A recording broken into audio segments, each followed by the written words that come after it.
sejahtera Malaysia. Denyut nadi suara rakyat bergema di channel ini. 9 Januari 2024. Salurkan derma 750 juta kepada asnaf. Inilah kehebatan Perdana Menteri. Perdana Menteri berkata, jika ada cadangan mana-mana pihak untuk menyampaikan derma sebanyak 500 juta atau 750 juta, ia hendaklah disalurkan terus kepada asnaf dan golongan miskin dalam negara. Kenyataan Datuk Seri Anwar Ibrahim itu dipercayai merujuk kepada dakwaan daripada pihak tertentu yang mengatakan adanya pihak cuba menggunakan politik wang untuk menjatuhkan kerajaan perpaduan. Betul. Daripada beli orang politik, beli itu, beli ini, bagus bagi itu derma, kasih derma sama orang-orang miskin. Berapa ramai orang miskin boleh boleh diselamatkan, dibantu, pelajar-pelajar miskin. Daripada main politik, ini rasuah. Pelik. Beliau yang juga adalah Menteri Kewangan berkata demikian selepas menghadap Yang di-Pertuan Agong bagi menyembah maklum urusan kertas-kertas kabinet di Istana Negara. Menerusi pertemuan itu, Anwar berkata, Yang di-Pertuan Agong Al-Sultan Abdullah Rayatuddin Al-Mustafa Billah Shah menitahkan beliau agar meneruskan tugas sebagai Perdana Menteri tanpa menghiraukan sebarang percaturan politik. Menurutnya, Al-Sultan Abdullah bertitah demikian ketika menghadap Seri Paduka bagi menyembah maklum urusan kertas-kertas kabinet esok di samping mengulas beberapa perkembangan semasa. Perdana Menteri itu berkata, baginda juga bertitah supaya saya selaku Perdana Menteri dan Kerajaan Madani untuk meneruskan kerja mengurus negara. Baginda bertitah bahawa pihak istana tidak akan terlibat dengan sebarang percaturan politik, katanya dalam kenyataan hari ini. Ini membuktikan bahawa Agong tidak berminat dengan langkah-langkah yang dibuat oleh Perikatan Nasional. Sanusi sudahlah, jangan bermimpi lagi.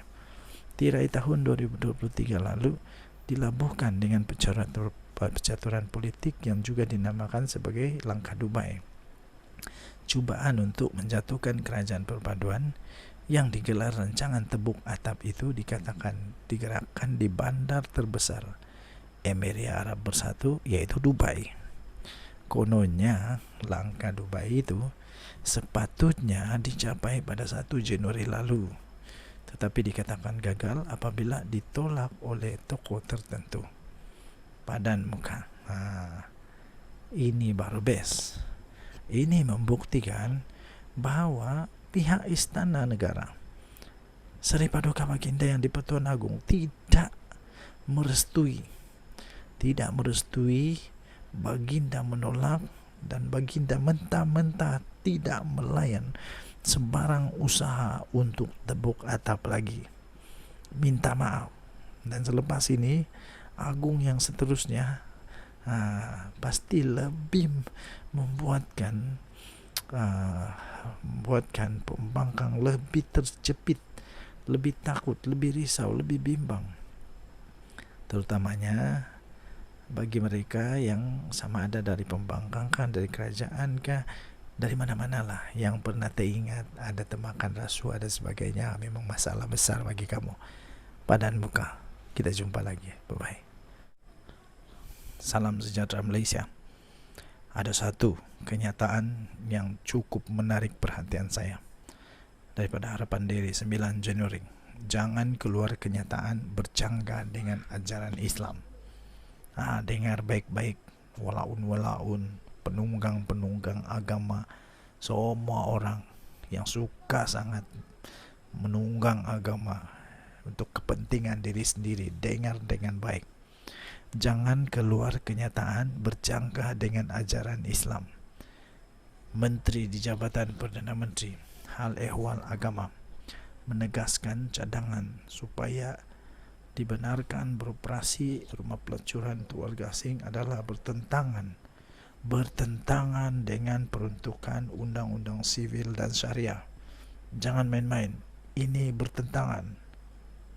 Datuk Dr. Muhammad Naim Mukhtar berkata, syur daripada pelakon Rosham Nur itu juga terang-terang bercanggah dengan prinsip ajaran Islam dan maqasid al-syariah. Tak kiralah siapa kamu, siapa-siapa sajalah, ahli politik kah, pelakon kah, selebriti kah, ahli sukan kah, siapa-siapa sajalah. Jangan pandai-pandai keluar kenyataan yang bercanggah dengan ajaran Islam. Menurutnya, cadangan itu tidak boleh diterima sama sekali dan sewajarnya ditolak oleh segenap lapisan masyarakat. Saya juga setuju. Saya tidak setuju untuk membenarkan beroperasinya rumah pelacuran untuk warga asing. Saya tidak setuju. Ini berdosa. Ini merosak akidah, merosak akhlak, moral. Ini tak betul. Beliau menjelaskan bahawa kaedah fiqh sewajarnya dijadikan panduan dalam mencari penyelesaian terhadap kes rogol, dan kemudaratan itu tidak boleh dihilangkan dengan kemudaratan yang lain. Cadangan menerusi podcast laman sosial itu telah mengundang polemik dan kontroversi dalam kalangan masyarakat, memandangkan pelacuran adalah satu aktiviti yang tidak dibenarkan mengikut undang-undang di negara ini. Negara kita negara yang makmur, undang-undang kita terbaik. Tak bolehlah. Kenapa nak sibuk-sibuk lagi? Orang ramai dinasihatkan agar tidak mengeluarkan kenyataan yang boleh menimbulkan polemik atau isu yang bertentangan dengan ajaran Islam, katanya dalam kenyataan pada hari ini. Kemarin, Rosham Nur mengundang kemarahan masyarakat Islam apabila berpendapat pusat pelacuran perlu ada di negara ini bagi membendung jenayah rogol membabitkan warga asing.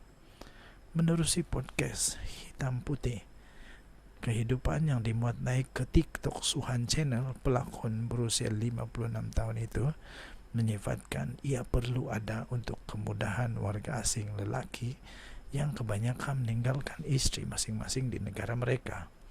Mengulas lanjut, Muhammad Naim berkata dalam Akta Kesalahan Jenayah Syariah Wilayah-Wilayah Persekutuan 1997 Akta 559 juga terdapat beberapa peruntukan yang berkaitan dengan kesalahan pelacuran.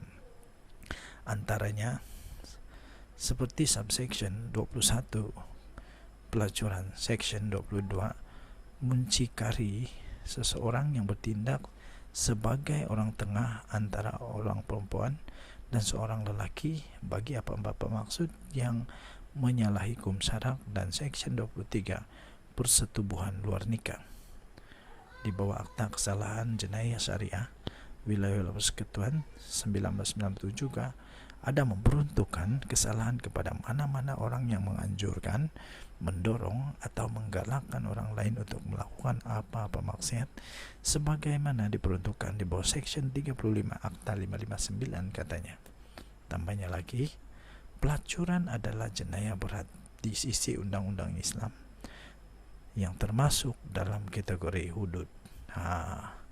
Jadi ini memang patut dihalang.